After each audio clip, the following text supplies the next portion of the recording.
Hello, good game. Welcome back, ghouls and goblins. Thanks again for supporting the channel. Really appreciate you, and I hope you're all having just a magical day. Make sure to like the video to show that support, and today we're going to continue on with our spoiler session of adventure in the Forgotten Realms, the new D&D expansion that's coming up.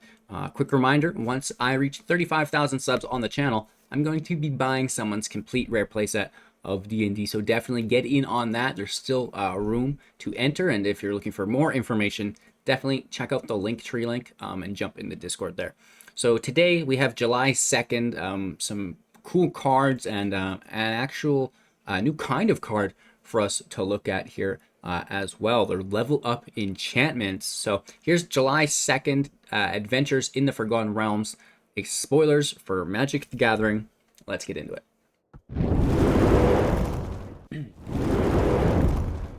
All right, so again, keeping these videos relatively condensed, not talking about every card, just the ones that, really stand out rarity-wise, and then some of the more valuable commons and uncommons that we've come across so far. First up, Treasure Vault. This is a rare land. We can tap it for a colorless mana, and we can pay XX to sacrifice it, creating X treasure tokens. This is not bad and can be probably very useful in Jankland. Moving on to Monk class, and now this is the new card type that I mentioned. It is a level up enchantment. At the entrance of it, you will have the first ability, and then we need to pay to level it up each time. So think of it as a saga that you have to pay to move to the next level, and by doing so you get all of the attributes that you've previously accumulated. So when it enters the battlefield, you get level 1.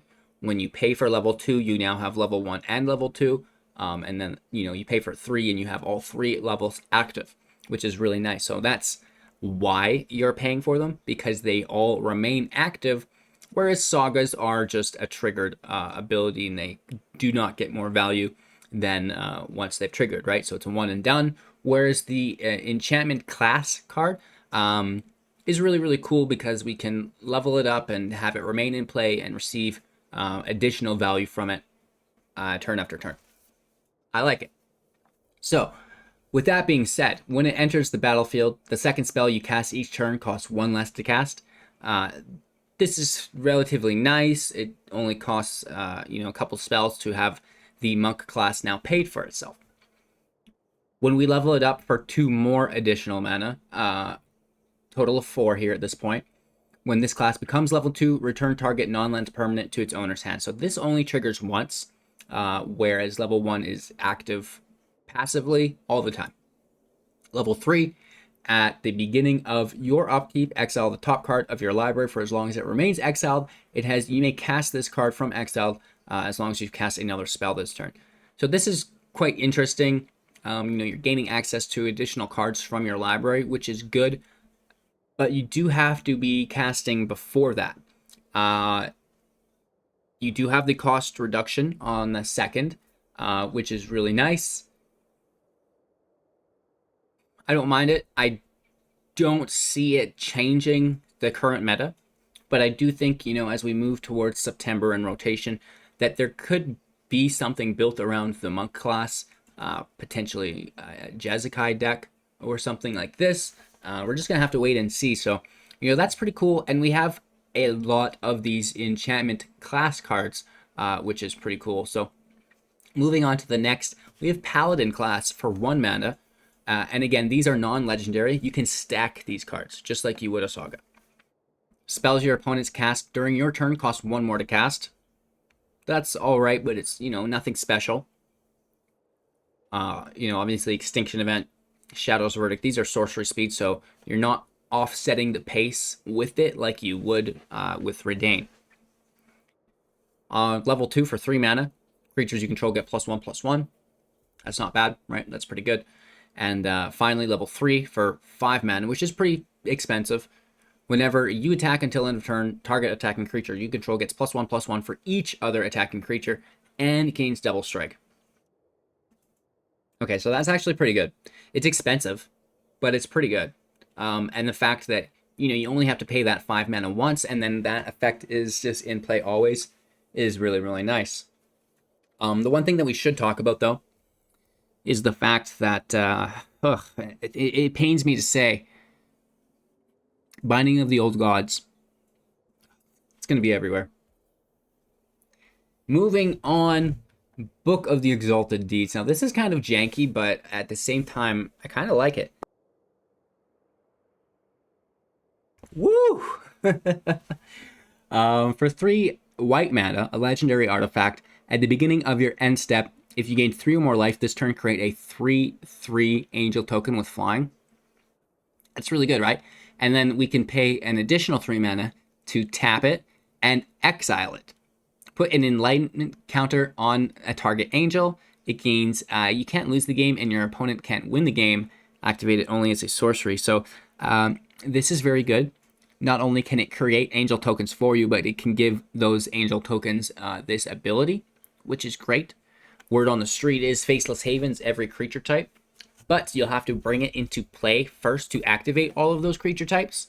But once you do, it's an angel. It gets that counter. It goes back to being just a land. It loses its angel function, but it doesn't matter because the counter is already on the land. And now you just leave Faceless Haven sit there as a land. They have to use Field of Ruin to deal with it, right? Or some form of land destruction, which is rare. Field of Ruin is very good though. It just seems really, really nice. You know, a Platinum Angel generating artifact that can also just make a whole bunch of 3/3 angels for you. That's not bad. And you know, keep in mind, Righteous Valkyrie, 27 or more life. Creatures get plus 200, plus 200. So that's going to help you win the game as well. Magic Missiles. Now, this is one of the budget cards that stood out to me. Cannot be countered. That's great. And you're dealing 3 damage divided as you choose among any number of targets. So, you know, 3 damage right to your opponent's face if you want, or you could start removing creatures, which is really cool too, and never losing that excess damage because you can put it to another target, which is nice. So I really like the look of Magic Missiles. Moving on, the Mind Flayer. 3/3, kind of weak. When it enters the battlefield, you gain control of target creature for as long as it remains in play. All right, I can get behind it. A little expensive for 5 and a little weak for only 3 toughness. However, if you have the counter magic and the protection for it, I think this is going to be a lot of fun. Moving on, the Blue Dragon's way too expensive. Have fun in limited, bro. The Druid class. Just talking about all of these so you can see the contrast in them. Some of them are very good. Some of them aren't so good. For 2 mana, whenever a land enters the battlefield under your control, gain 1 life. We can level it up for 3, and you may play an additional land on each of your turns. Sure, you're still going to run out of cards. So more of a jank build where we're playing lands off the top of our library, potentially. Whenever this class becomes level 3, target land you control becomes a creature. It gains haste with target creature having its power and toughness equal to the number of lands you control. It's still land. All right, so, you know, sure, like, whatever. It's definitely not those other classes, right? So it's good somewhere, but I don't think it's going to be, you know, a standard constructed, you know, staple mark. Moving on, we've got a 4/4 vampire with flying, I believe. Yep, and it has ward, discard a card, which is nice. And whenever it deals combat damage to a player, put that number of +1/+1 counters on it equal to the damage that it dealt, which is really cool. So this is a 4/4. It gets a clean hit in. It goes to an 8/8. You know, it gets a clean hit in. It goes to a 16/16, and you know that's lethal, right? So I think this card is pretty groovy. A little expensive for 5 mana, but it is what it is, right? Speaking of a little expensive, Limmerith Desert Doom for 5 mana, a 5/5 with flying. It has Ward 4 as long as it's untapped, and whenever it deals combat damage to a player, draw a card. If you have fewer than 3 cards in hand, draw cards equal to the number, or to the difference, I should say, which is nice. So ideally, you know, that card you draw is an instant speed spell. Boom, you immediately remove it from your hand, and then you draw 3 cards, right? So potentially, this puppy can draw you 4 cards when it attacks. That is very, very good. 5 mana without haste. A little expensive, but I'm sure we can remedy all of that in our deck building process. Silver Raven. This is a common. Wow. I mean, not quite wow. We've got some really wow budget cards here in a second, but a 1/1 with flying when it enters the battlefield, scry 1. All right. All right. I can get behind that, right? I can build with that for sure. And then moving on, Ingenious Smith for 2. Look at all the text on this bad boy. A 1/1, and when it enters the battlefield, look at the top 4 cards of your library. You may reveal an artifact card from among them, put it into your hand, and then put the rest on the bottom of your library in a random order. So that's what is known as a cantrip, or a card that will replace itself, better known as. Whenever one or more artifacts enters the battlefield under your control, put a +1/+1 counter on the Smith. This ability triggers only once each turn. If it triggered multiple times, oh my god.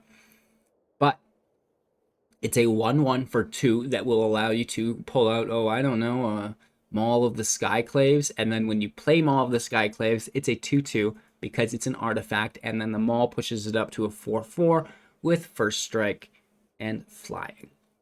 I don't mind it. I think that's pretty good. I like it. Sorcerer's Class for 2. When it enters the battlefield, draw 2 cards, then discard 2 cards. So, you know, that's pretty good. You're getting your mana value there, at least. At level 2, for an additional 2, creatures you control have tap to add blue or red mana. Spend that to only cast sorceries or instances, or to gain a class level, right? And the class level is actually kind of nice, right? So you can immediately push it to level 3. Whenever you cast an instant or sorcery spell, that spell deals damage to each opponent equal to the number of instances and sorceries you've cast this turn. So you can kind of go on a spell slinging run if you want, which is cool to see, you know, potentially getting, you know, maybe 3 damage each turn or something. Who knows? Who knows? Who knows? And again, so your first spell is going to do 1. Your second spell is going to do 2, total of 3. Your third spell is going to do 3, total of 6. Keep this in mind because that ability is going to trigger each time by 1 additional every time it goes off. So there is hope there that you can probably deal a fair amount of damage with that. And if those spells are damage-based spells, like if you've got shocks and stuff in there as well, right? Oh, okay, we could get up to some dirt there. Rogue class, we're not even going to talk about that. We'll just skip it because I hate rogues. I'm kidding you guys. For 2 mana, whenever a creature you control deals combat damage to a player, exile the top card of that player's library face down, and you may look at that card as long as it remains exiled. We can level it up to 2 for 3. Creatures you control have menace, and leveling it up to 3 for 4.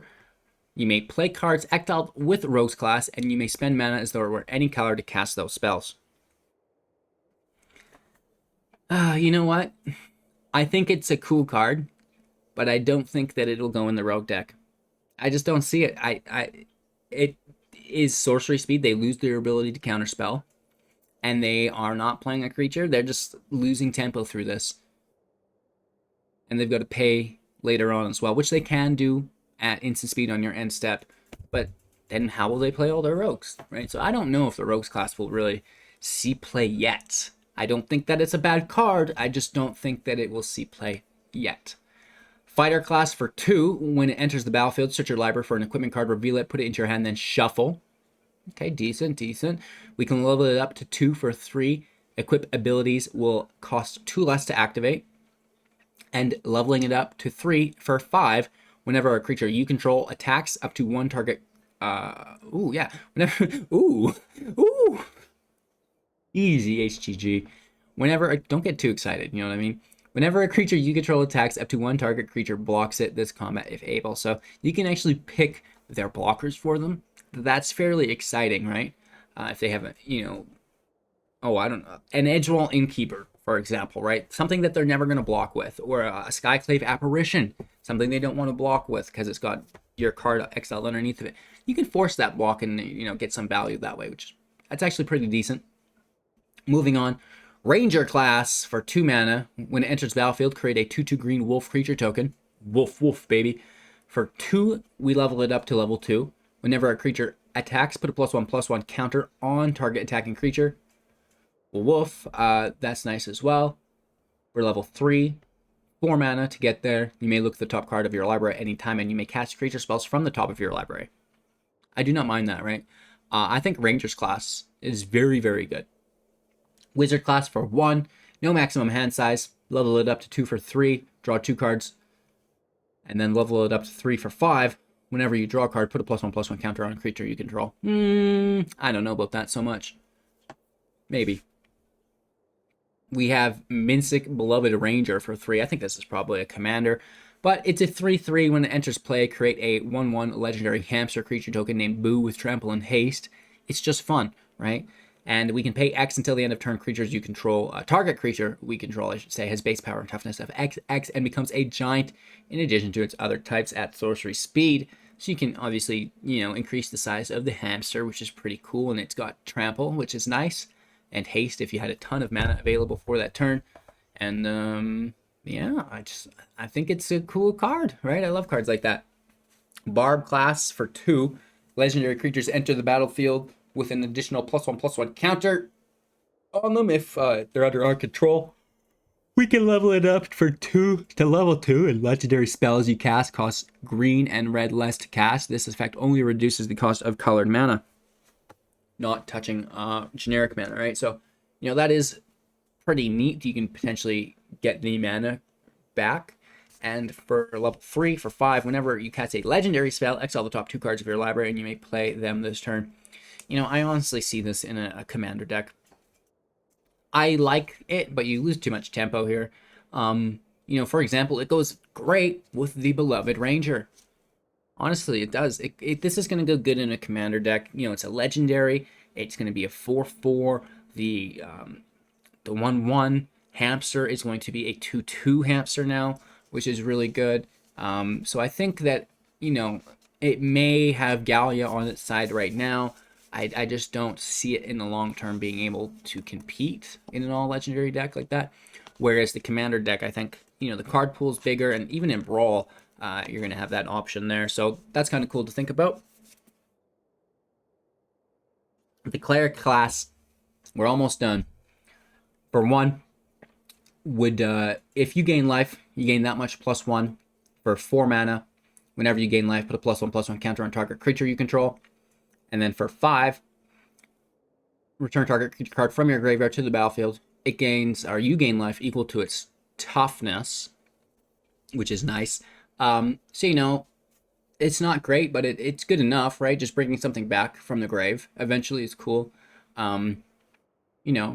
Potentially a decent control card, and the life gain can even go in with that the Book of Angels that we talked about a little earlier, or whatever it was called. Warlock class, and this also costs 1, very, very cheap. At the beginning of your end step, if a creature died this turn, each opponent loses 1 life. I think that's just fine, right? For 2 to level 2, when it does become level 2, look at the top 3 cards of your library, put 1 of them into your hand, the rest in your graveyard. That's not that bad, right? Draw 1 for, with Scry 3, draw 1, basically, for 2. Or I should say Surveil 3, draw 1. Kind of. Surveil 2, draw 1. That's, you know what I mean, right? You get good value from it. And for 7 at level 3, at the beginning of your end step, each opponent loses life equal to the life they lost this turn. That is very, very good. It's expensive.